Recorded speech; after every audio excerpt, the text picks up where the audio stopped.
What's up guys, it's Cody Steck here, your Utah Realtor. I'm coming at you from my home office today. We're going to be analyzing two deals here that would make for a great investment if you're looking for a home here in the Salt Lake City area or anywhere along the Wasatch Front. I'm just going to give you two examples here of some potential homes that may work, and we're going to break it down and show you the mindset behind it and show you why this would make such a good investment. You'll want to make sure that you watch all the way to the end to get the bonus tips that I'm going to share with you on how to make sure that your investment is a smart decision and to make sure that you can make the most money possible. So we're going to get started here with these two homes here behind me on the screen. But before I do that, I want to explain a little bit about why these homes would make such a great investment. There are a ton of different strategies for investing in real estate, and what is known as house hacking is probably my favorite. The basic premise of this is that you live with other people in some way, and the rent that they pay you helps cover the mortgage that you have on the property. I talk about house hacking and a ton of other real estate investing strategies on my other YouTube channel, which I'll link to right up here.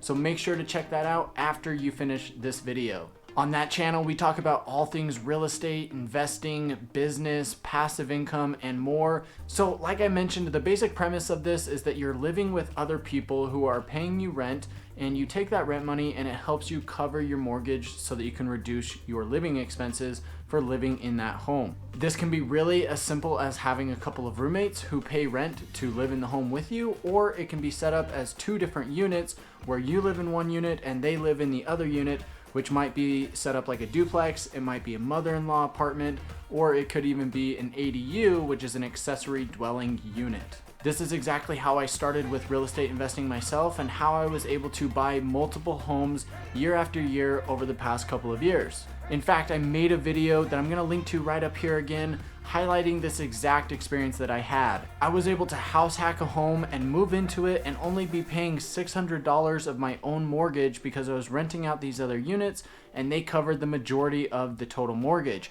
After I moved out of that home, I rented out the unit that I was living in, and that home now produces $1,000 a month in cash flow every single month. That's on top of other benefits like tax benefits, appreciation of the property, and having those tenants pay down my mortgage every single month with the money that they pay me in rent. This is not the typical way of looking at real estate, so you really have to change your mindset and your perspective on what types of homes you're looking at and what kind of sacrifices you're willing to make to ensure that you have a better future than you have today. So if you're interested in that, make sure you check out the other channel after you watch this video all the way to the end. All right, enough of that. Let's talk about the actual homes here. We're gonna break this down and we're gonna analyze why I think these are a good investment, especially if you're looking for something to house hack, which you can then hold on to after you move into your next home. When you do move into that next home, you can house hack again, or maybe you're getting tired of living with other people and you just want to settle down into a normal, regular home. Both of these are options and both of them will work, but it's always great to be able to get into a property with very low money down and be able to house hack it to live for very cheap until you're ready for that next step. So both of these homes are set up very similarly. They actually both have a separate rentable apartment in addition to the main unit of the house. Like we've already been talking about, this makes for a great investment because you can live in one unit while you have somebody renting the other unit from you. So let's say that it's you plus your family. You're probably going to want to live in the bigger unit yourself, which in this case, these are both 3-bedroom units. And then you're going to rent out the smaller rentable apartment, which is a 1-bedroom unit on both of these homes.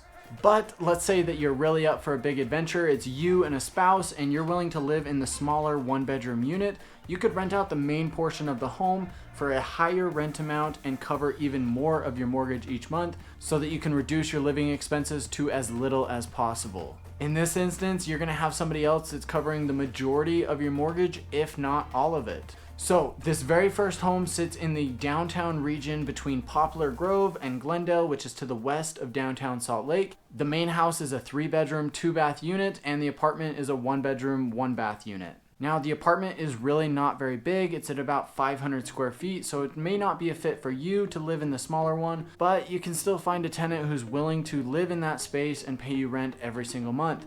In fact, the MLS on this listing says that the current tenant is paying $700 a month, plus they're paying for their own utilities. So let's look at the actual numbers. And just so you know, for the sake of this, we're gonna assume that we're gonna pay full price for the home, We're not going to account for closing costs or anything like that. We're just going to be doing a full price offer on a conventional loan with 5% down and assuming a 4% interest rate. So I've got my giant handy whiteboard here that's going to help us break down the numbers. So for this very first home, you're going to have a purchase price here of $304,000.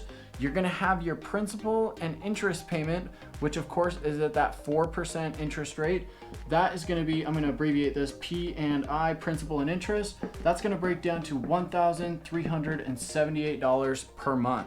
On top of that, you're also going to have your property taxes and hazard insurance. I'm just going to abbreviate that on here as T&I for taxes and insurance. And that's going to break out to be $197 per month. In addition to that, you will have one other expense, which is going to be your mortgage insurance or PMI, private mortgage insurance, and that's going to break out to $132 per month. So if we add all of this up, you get a total of $1,707 for all of these things added up. That's going to be your rough monthly payment for a home just like this. Now, of course, there are going to be some variables when you go in and buy it, depending on your interest rate, how much you put down, your credit score, a lot, right? There's a lot of different things. But for the sake of this, we're going to assume $1,707 is your payment. And the beautiful thing about this, like we said, for the one bedroom, you can get $700 a month in rent, and the three bedroom, you could get up to $1,350 per month in rent if you rented that out. Now, it doesn't take much more analysis beyond that to know that if you're paying $1,707 for your payment and you're renting out that one bedroom unit for $700 a month, you're only paying $1,000 a month to live in a 3-bedroom home. Like I said, if you went out to try and rent another 3-bedroom property in the area, you'd be paying at least $1,350, upwards of $2,000 for a 3-bedroom apartment or home in this exact area. So you're already living for cheaper, plus you get the appreciation, the tax benefits, you get to own it so you can do whatever you want. There's just so many good things that you can do with this, and you get to live for a lot cheaper. Going beyond that, if you're making this payment of $1,700 per month and you're renting out that 3-bedroom unit because you've decided to live in the 1-bedroom unit, you're now only paying $350 towards your living expenses every single month. All right, guys, so enough about that. Let's analyze the second home. So the numbers on the second home that I'm going to be showing you here, you're going to have a purchase price of $335,000. And it's going to be a little bit more expensive, even though it's the same type of home, it's the same layout, almost the same size, just because it's in a little bit better part of town. Again, assuming the same numbers that we talked about before, the 4% interest rate, 5% down, you're going to have a total principal and interest payment of $1,519 per month. And you're going to have your taxes and insurance on this property are going to come out to $205 per month. Let me put this in here. You're also going to have your PMI. Let's not forget that, right? It's that necessary evil that you do have to have. You're going to be paying $146 per month for that PMI, which puts your grand total at $1,870 per month for your total payment. Now, again, going beyond this, the MLS on the second home actually says that the tenants are only paying $650 a month in rent, but I do think that you could get at least $750 for the 1-bedroom unit here. So let's write this down. 1 bed equals $750 a month. And for the 3-bedroom unit, like I said, it's a super cute Tudor home, so you could probably get at least $1,350, maybe $1,400 for the 3-bedroom home, especially because it has a garage and it has a nice yard. So for the sake of this, we're just going to put $1,350 again per month. And doing the same type of math that we just did, your total payment's $1,870. If you're renting out the 1-bedroom unit and getting $750 per month in rent, that makes your total payment about $1,100 per month. If you're renting out this 3-bedroom unit, now you're only paying just over $500 per month to live in an awesome home in an awesome part of town and to be able to get all of those ownership benefits. The most beautiful thing about this is the magic that happens once you actually move out of the property and rent the unit that you were living in. So you've got your 2 monthly payment amounts of $1,870 and your other one was $1,707, right? So you've got your 2 monthly payments here. You're renting that 1-bedroom for $750 and the 3-bedroom we're renting for $1,350. So we add these up together. If you're renting out both units, that puts you at $2,100 per month on your total rental income. Now, depending on which home you actually buy, whether you buy this cheaper one or you buy the one that's a little bit more expensive, you're still anywhere from about $230 to upwards of $400 per month in cash flow every single month. And guys, the other awesome thing about this is that in 10 years, let's say, this 1-bedroom is now gonna rent for $900 a month, and the 3-bedroom here is gonna rent for $1,500 a month. Now, it could be more, it could be less, but just using these numbers here, that now puts you up to $2,400 per month on your total rental income. When you're looking at these numbers here, these are actually going to drop as well because you're not paying your PMI anymore on these mortgages. So your payment's going to drop, anywhere from $100 to $150, depending on what that number actually comes out to be. So you've now gone from $2,400 a month in rent, and your payment here is going to be about $1,550, maybe $1,700 for which one of these homes, which now gives you a cash flow of anywhere from about $600 to $900, depending on how the numbers actually shake out. So $600 to $900 a month in cash flow on top of what you're paying down on the loan, on top of the appreciation of the property, and of course the tax benefits. This is an amazing method to really add new real estate to your portfolio for a long-term retirement plan.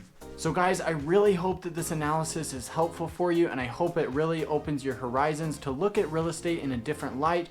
I'm helping so many people relocate here to the Salt Lake City area or even along the Wasatch Front.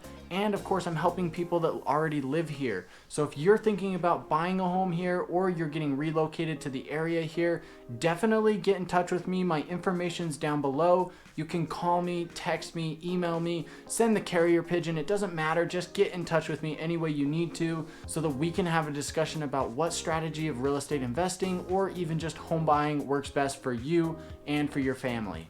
I absolutely love being able to help out people just like yourself.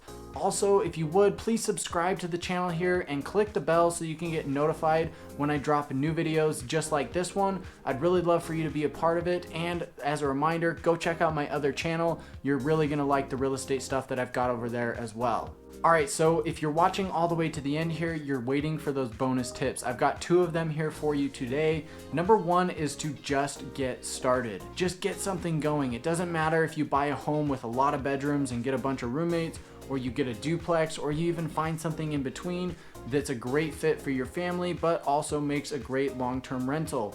When you're doing this type of house hacking strategy, just make sure to get into something that's gonna be able to provide enough rent that will cover at least half of your mortgage, if not all of it. If you can cover at least half, you should be okay when you move out to be able to rent the unit that you were living in and be able to at least cover the mortgage and still get all of those other benefits. You've got to remember that you must be willing to give up some of the comfort and some of the lifestyle choices that you have in order to ensure that your future is going to look better than your life does today, right? You have to make some sacrifices now, and you have to be patient and be willing to delay that gratification to be able to enjoy life at a higher level later on in life. So make the sacrifice now and live with somebody, even if you just do this for a year or 2, maybe 3 years, or you even repeat this process year after year. You can build up a massive real estate portfolio and you can retire in a very comfortable position. It doesn't take very many properties that are paying you every single month to make for a very nice retirement fund. You're definitely gonna reap the benefits of this later on in life. And my second bonus tip here for you today is to not worry about the fees that you're gonna pay on this loan, and don't worry about paying a little bit extra for the property that you're looking at. If you've truly got a good deal, like one of these homes that we looked at here today, paying a couple extra $1,000s to be able to secure that loan and add it to your real estate portfolio will be very worth it in the end. I can promise you that. A couple $1,000s now is not going to be anything compared to the thousands of dollars, even tens or hundreds of thousands of dollars that property can produce for you over the next 10, 15, 20 years. If you're gonna be cutting your living expenses in half by renting out part of the home, you don't need to worry about having a little bit higher of a payment because you're gonna be able to live for way cheaper and you're gonna get a nicer home overall. So guys, that wraps up the video here. Like I said, please subscribe to the channel if you haven't already done so.